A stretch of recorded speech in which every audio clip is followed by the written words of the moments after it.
یہ رشتہ صبر سے چلتا ہے اور سب سے خوبصورت رشتہ ہے خامند اور بیوی، سب سے خوبصورت، لباس سے تشبیہ دی ہے۔ پھر ایک تشبیہ اور دی ہے، نساؤکم حرث لکم۔ میں ایک ذمہ دار خاندان سے تعلق رکھتا ہوں، میں نے اس میں ایک اپنا معنی شامل کیا ہے اور اللہ کے فضل سے بالکل ٹھیک۔ آپ سب کے گھر میں کوئی نہ کوئی پودا لگا ہو، ہمارا ذرا کھلے پیمانے پر ذمہ دارہ ہے، تو ہم جب بیج کاشت کرتے ہیں تو جب وہ نکلتا ہے تو اس دن سے اس کی حفاظت شروع کرتے ہیں۔ اگر اس کو بیماری لگ رہی ہے سپرے کرو، اگر اس کو پانی کی ضرورت ہے پانی دو، کھاد کی ضرورت ہے کھاد دو، سردی آ گئی ہے اور آم کا بوٹا لگایا تو اس کو اوپر سے پلاسٹک سے کور کر دو، پھل آ گیا ہے تو پھل کی پر نظریں رکھو کوئی مکھی نہ لگ جائے۔ ایک مکھی ہوتی ہے گلابی رنگ کی، وہ ڈنگ مارتی ہے سارا آم گل جاتا ہے۔ یہ تو طریقہ ہے فصل کو اوپر اٹھانے کا۔ کبھی ڈنڈے مارتے بھی دیکھا کسی ذمہ دار کو؟ کڑک میری جمی نہیں تو میں بھی سوٹے مار مار مار کے تو لٹا دیتی ہے۔ کبھی دیکھا کسی پاگل کو کہ اپنی فصل کو گالیاں دے رہا ہو کہ مکھی کے دانے نہیں نکلے، کپاس کے ڈوڈے نہیں نکلے؟ کسی نے فصل کو گالیاں دی، کسی نے فصل کو ڈنڈے مارے، کسی نے فصل کا جان بوجھ کے پانی روکا، جان بوجھ کے کھاد۔ یہ بیچارے ذمہ دار اکثر مقروض ہیں کہ وہ سپرے کے پیسے نہیں ہوتے، ڈبل قیمت پر سپرے لا کے کرتے ہیں۔ یہ نہیں کہتے پیسے کو نہیں کرنا۔ یہی تمہاری بیوی ہے، تمہاری بیوی تمہاری کھیتی ہے، اس نے تمہیں پھل دینا ہے، پھل دینا ہے۔ جس چیز کی اسے ضرورت ہے، خواہش ہے، اس کا لحاظ کرنا تمہارے ذمہ ہے۔ اور بیج کے پیدا ہوتے ہی اس سے کوئی توقع رکھتے ہو؟ آج بیج کاشت کے کل ویکھن لگ گیا کتنے من پھٹی ہوئی ہے، کوئی ایسا پاگل ہے؟ آج بچی گھر آئی ہے شادی ہو کے، کل اس سے امیدیں لگا لینا، چوتھے دن باتیں شروع کر دینا، ماں پیو نے یاد کیتی رکھ لیے ساڑھے نال تو باندھی کوئی نہیں۔ اور اگر خامد اس کو عزت دے محبت دے تو الٹا وار ہوتا ہے، بیوی دی کچھ چی وڑیا رہتا ہے، ماں پیو تو یاد ہی کوئی نہیں۔ طلاقیں ہو گئیں۔ میرا ایک بہت قریبی دوست تھا، اس کے ماں باپ نے اس کو اتنے تانے دیے، وہ ساری رات کلبوں میں گزارتا تھا، ساری رات، اور کبھی ماں باپ کو یاد نہیں آیا۔ پھر ہم نے دوستی لگا کے اس کے 3 چلے لگوائے، اس نے توبہ کی، اس کی شادی ہوئی، شادی اس کی پسند کی تھی، وہ اس کے ساتھ زیادہ وقت گزارتا تھا، دونوں ماں پیو نے قیامت قائم کر۔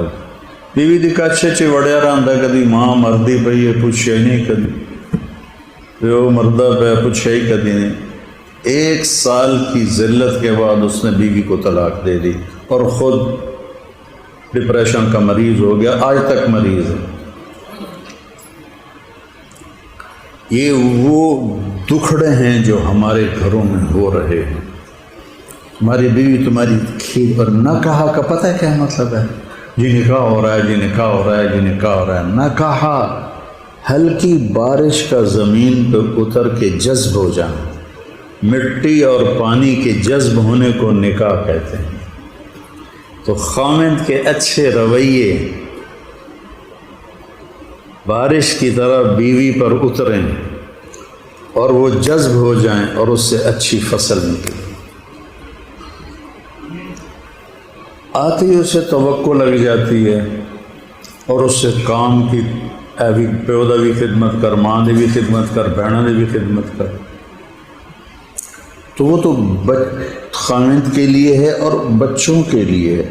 اگر عورت اس طرح مصروف ہو جائے گی تو بچے نظر انداز ہو جائیں گے۔ اسماعیل علیہ السلام کو اکیلی ماں نے پالا اور 6 سال کی عمر میں وہ کر کے دکھایا کہ یا ابت افعل ما تؤمر ستجدنی انشاء اللہ من الصابرین۔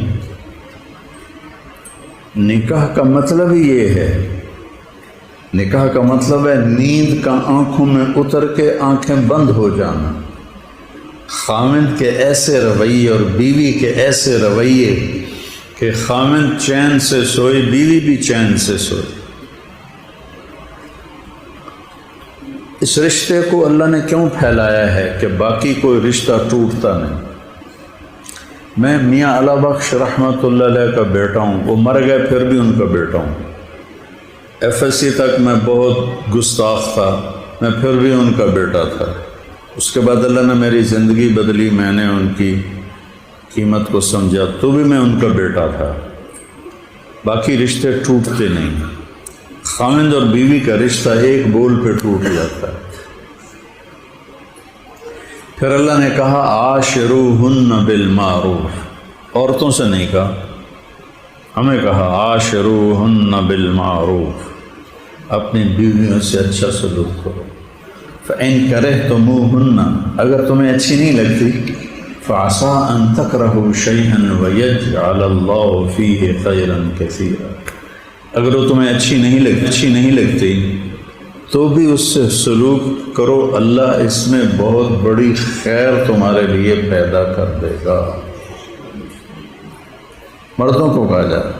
پھر وراثت کا جب حکم آیا تو عرب عورتوں کو وراثت نہیں دیتے تھے، تو جب اللہ نے وراثت کا، ہم بھی نہیں دیتے، ہمارے یہاں بھی رواج کوئی نہیں، شہروں میں ہو تو پتہ نہیں، ہمارے دیہاتوں میں 0%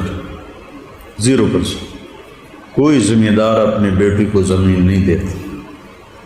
اور اللہ نے قرآن میں کہا، سوال اٹھایا، دیکھو بیٹے کو ملتی تھی بیٹی کو نہیں، تو قرآن نے سوال یوں اٹھایا جیسے بیٹے کی کوئی نہیں ہے، بیٹی کی ہے۔ یا اللہ بیٹے کا کتنا حصہ ہے وراثت میں؟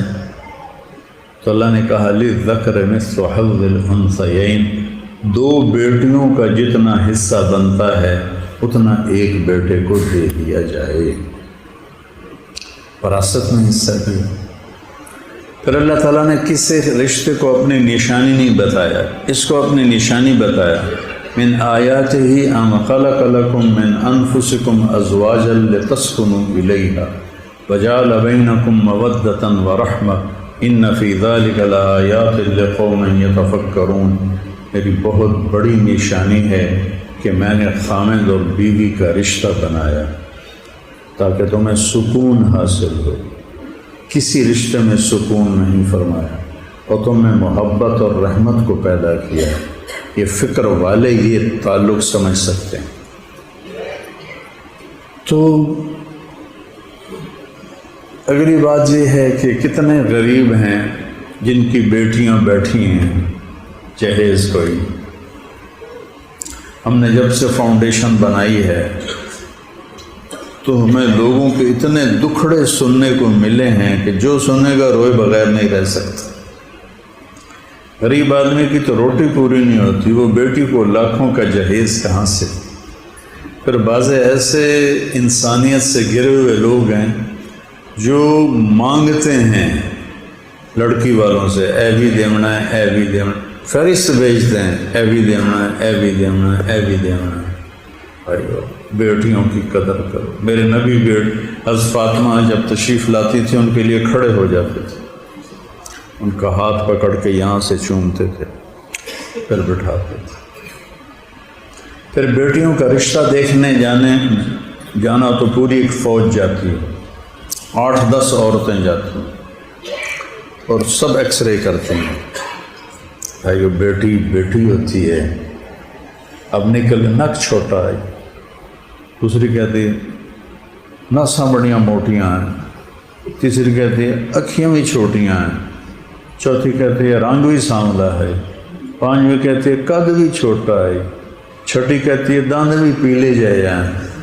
لعنت تو تمہاری اس معاشرت پر اللہ کی اور اللہ کے فرشتوں کی۔ کسی کی بیٹی کا یوں امتحان لیا جاتا ہے۔ شریعت کیا کہتی ہے کہ ماں باپ نے دیکھ لیا ہے تو بچے اور بچی کو سامنے بٹھا دو، بس اجازت ہے کہ لڑکا اور لڑکی شادی سے پہلے سامنے بیٹھ جائیں، اگر وہ ایک دوسرے کو پسند کر لیں تو شادی کر دیں، اگر پسند نہ کریں تو شادی نہیں۔ ہمارے ہاں بچی دکھانا ایک عیب ہے، ایسے اپنی بچی دکھا گئی تو جو 10 عورتیں تمہاری بچی کو دیکھ کر آتی ہیں اور بکواس کر کے جاتی ہیں وہ برداشت کرتے ہو؟ بہت دکھ ہوتا ہے جب اس طرح بیٹھ کے بہنیں کچھ کہتی ہیں، ماسیاں کچھ کہتی ہیں، مائیں کچھ کہتی ہیں، چاچیاں کچھ کہتی ہیں۔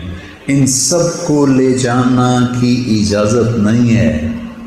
لڑکے اور لڑکی کو ساتھ بٹھاؤ آمنے سامنے، لڑکا لڑکی کو دیکھے، لڑکی لڑکے کو دیکھے، پسند آئیں ہاں کرو۔ اگر لڑکی کہتی میں نے نہیں کرنی تو وہ نافرمان نہیں ہے، اگر لڑکا کہتا ہے میں نے نہیں کرنی تو وہ لڑکا نافرمان نہیں ہے۔ لباس آپ اپنی پسند کا پہنتے ہو جوان ہونے کے بعد یا ماں پیو کی پسند؟ ہم چھوٹے تھے تو ماں نے کچھا پوا دیتا، پجامہ پوا دیتا، نکر پوا دیتی، ٹھیک۔ ہم چھوٹے تھے، نکروں کو اوپر اٹھا کر وہیں سے پیشاب کی دار مار دیتے تھے، ٹھیک۔ لیکن جب میں جوان ہو گیا ہوں، جب میں اسکول چلا گیا تو میں انارکلی میں جا کر اپنے لیے کپڑے خود خریدتا تھا، اپنا جوتا خود خریدتا تھا۔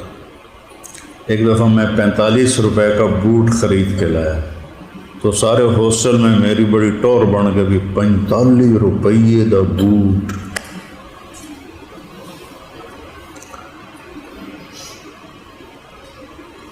تو جب ہم بڑے ہو جاتے ہیں تو لباس اپنا خود پسند۔ ایسے ہی میں یہ نہیں کہتا ہوں boy friend girl friend culture کو فروغ دیا جائے، یہ حرام ہے، یہ زنا ہے، اور یہ ہماری کو ایجوکیشن نے اور ہماری یونیورسٹیز اور ہمارے یہ جہاں جہاں لڑکے لڑکیاں اکٹھے پڑھتے ہیں یہ فحاشی کے اڈے بن گئے ہیں۔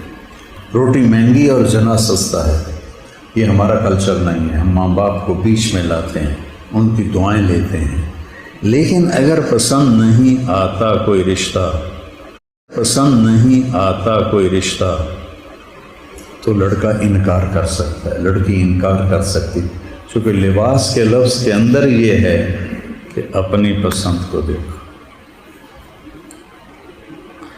پھر آخری بات یہ ہے، کسی بچی کی شادی ہو جاتی، آگے لڑکا بہت بدتمیز ہے، اور بدتمیز میں جب وہ بچی کے ماں باپ کو گالیاں دیتا ہے نا تو بچی کا سینہ کٹ جاتا ہے۔ اگر تم نے غصے کا اظہار کرنا اسی سے کرو، اس کے ماں باپ کو، یہ بہت عام ہے۔ تو پھر بچی کو صبر کی تلقین نہ کرو، طلاق لے لو، کوئی مزاج نہیں بدلتے، مزاج نہیں بدلتے۔ اگر بچہ ایسا، بچے کی ماں ایسی بدتمیز ہے، جب باپ ایسا بدتمیز ہے کہ اس نے لڑکی کی زندگی کو برباد کیا ہوا ہے، فوراً طلاق لے لو۔ اگر بچی بدتمیز ہے اور ایسی زبان دراز ہے کہ اس کی زبان ٹھہرتی نہیں ہے تو اسے طلاق دے دو۔ پھر یہ ماں باپ پریشر ڈالتے ہیں، گزارا کر گزارا کر گزارا کر، وہ دونوں ذبح ہو جاتے، چونکہ ہمارے ہاں طلاق شدہ بچی کی شادی نہیں ہوتی اور بیوہ کی شادی نہیں ہوتی، یہ بھی ہندوانہ رسم ہے، بیواؤں کی شادی کرو، مطلقہ کی شادی کرو۔ تو اللہ تم سے راضی۔ میرے نبی نے ایک کنواری سے شادی کی، ایک، حضرت عائشہ، باقی 10 بیویاں یا طلاق یافتہ یا بیوہ۔ آپ نے تو اپنے عمل سے ہمیں کر کے دکھایا۔ تو بیواؤں کی، مطلق طلاق شدہ کی شادی کی۔ میں نے یونیورسٹی میں بیان کیا، لڑکے لڑکیاں اکٹھے پڑھتے ہیں، تو بیان کے بعد میں آفس میں بیٹھا تھا، باہر سے ایک لڑکی کے رونے کی آواز آئی. تو میں نے کہا یہ کون ہے؟ تو انہوں نے کہا جی آپ سے ملنا چاہتی ہے. تو وہ گارڈ ملنے نہیں دے رہے تو وہ رو رہی. تو میں خود باہر چلا گیا, میں نے اس کو بٹھایا. میں نے کہا بیٹا کیا بات ہے؟ کہ مولانا آپ عورتوں کے فضائل بیان کرتے ہیں, ماں کے, بیوی کے, لیکن کبھی آپ نے طلاق شدہ بچیوں کے فضائل بیان نہیں کی, ان کی مصیبت کو آپ نے کبھی بیان نہیں کی. میں نے کہا تجھے طلاق ہوئی ہے؟ کہ اچھی. تو کیوں؟ کہ میرا خاوند مجھ سے بہت پیار کرتا تھا, لیکن خاوند کا باپ کہتا تھا اے مینوں چنگی نہیں لگتی انہوں طلاق دے دے. تو 1 سال تک تو اس نے اپنے باپ کی بات کو ٹالا, لیکن چونکہ وہ ڈیپینڈنٹ تھا باپ پر, خود کمائی نہیں کر رہا تھا, تو اس کے پریشر میں آ کر کا وہ مجھے گھر چھوڑ کے آیا. وہ بھی رو رہا تھا چھوڑ کے جاتے ہوئے, میں بھی رو رہی تھی. اور اب میں گھر پر ہوں, کوئی رشتہ ہی نہیں آتا. رشتے آتے ہیں تو 20-20 سال عمر کے بڑے لوگوں کے رشتے آتے. تو پھر مجھے حدیث میں بیان کیا کرتا ہوں, میرے نبی نے فرمایا تمہیں بتاؤں سب سے اعلیٰ درجے کا صدقہ کون سا ہے؟ تو صحابہ نے کہا جی کون سا ہے؟ تو آپ نے فرمایا ابنۃ المردودہ پہ خرچ کر, جس کی بیٹی کو طلاق ہو گئی گھر آ گئی, جس کی بیٹی بیوہ ہو گئی گھر آ گئی, اس پہ خرچ کرنا سب سے بڑا صدقہ ہے. اللہ کے واسطے اپنی زندگی میں, اپنے گھروں میں نبی والی معاشرت پیدا کر. خاوند بیوی کے لیے ہے, بیوی خاوند کے لیے. ہاں بچیوں سے کہتا ہوں تمہارے ماں باپ تم نے چھوڑ دیے اور خاوند کے گھر آ گئی, تو اس کے ماں باپ کو اپنے ماں باپ بنا لو. اور لڑکے کے ماں باپ سے کہتا ہوں اپنی بیٹیوں کو تم نے بیاہ دیا, شادی کر دی, تو تم آنے والی بچی کو اپنی بیٹی بنا لو, تو زندگی اس کی بھی اچھی ہو جائے گی, تمہاری بھی اچھی ہو جائے گی. ایک عورت جب ماں ہوتی ہے تو عجب محبت کا نمونہ ہوتی ہے, جب وہ ساس بنتی ہے تو عجب نفرت کا پیکر بن جاتی. کوئی اس مضمون کو نہیں بولتا, میں تھک کے بھی بول رہا ہوں. اس کی ضرورت, آپ سب, یہ میرے بچے بیٹھے ہوئے ہیں, آپ میرے بھائی بیٹھے ہوئے ہیں, محلے والے, یہ میرے نبی کی زندگی بالکل بند تھی. سوڈانی تماشا کر رہے تھے مسجد میں, آپ نے کہا عائشہ آ جاؤ, آ جاؤ. یہ مولوی ہوتے تو کہتے تجھے شرم نہیں آتی یہ کہ بات کرتے ہو؟ آؤ تو میں تماشا دکھاؤں. ان کو یہاں پیچھے کھڑا کیا اور انہوں نے ٹھوڑی یہاں رکھی, اور آپ کھڑے ہو کر پردہ بنا کے سوڈانیوں کا تماشا دکھاتے رہے, اور اب ماں عائشہ دیکھتی رہی. کچھ عرصے بعد حبشی آئے, حبشہ کے, تو وہ مسجد میں تماشا کر رہے تھے. تو اس دفعہ اماں عائشہ نے کہا یا رسول اللہ میں نے یہ تماشا دیکھنا ہے. آپ نے ان کو بلایا اور یہاں کھڑا کر کے پیچھے تھوڑی یہاں رکھی, اور آپ اس کا تماشا دیکھتے. وہ حبشیوں کا تماشا ایسا مزے کا تھا کہ حضرت عائشہ بس ہی نہیں کر رہی تھی. تو اللہ کے نبی نے کہا بس نہ کریں. تو میں نے کہا جی نہیں. تو آپ کھڑے کھڑے تھک گئے تھے, تو کبھی ایک ٹانگ پر پریشر ڈالتے تھے, دوسری کو فری کرتے تھے, کبھی اس ٹانگ پہ پریشر ڈالتے تھے اور پہلی کو فری کرتے تھے, جب تک اماں عائشہ نے نہیں کہا آپ نے اس کو واپس نہیں موڑا. میں ان بچوں سے کہتا ہوں اپنے نبی کی زندگی پر ذرا بھیا ذرا بزرگن پڑھ پڑھ کے مار پٹائی ان کے دماغ میں آ جائے, اس کا فقہ پڑھ کے ویسے ان کے دماغ خراب ہو جاتے. خواجہ غلام فرید فرماتے ہیں سکری دروش منصوری نو ٹھپرک کنز کدوری نو ہادی نہ سمجھ ہدایہ کافی نہ سمجھ کفایا کر پرز شاہ بقایا. آہا ایو دل قرآن کتاب ہے. تو اس لیے میرے بھائیوں رمضان میں نیتیں کرو اپنے گھروں کو نبی کی زندگی کے مطابق لانا ہے، اور اس کے لیے تبلیغ میں تھوڑا تھوڑا وقت آپ لگاتے رہیں، صرف 3 دن ہر مہینے لگا دیا کریں تو انشاءاللہ آپ کی زندگی انتہائی خوبصورت ہو جائے گی۔ السلام علیکم۔ غریب کا سال بھر کا روزہ مل کر افطار کروائیں، تقسیم رحمت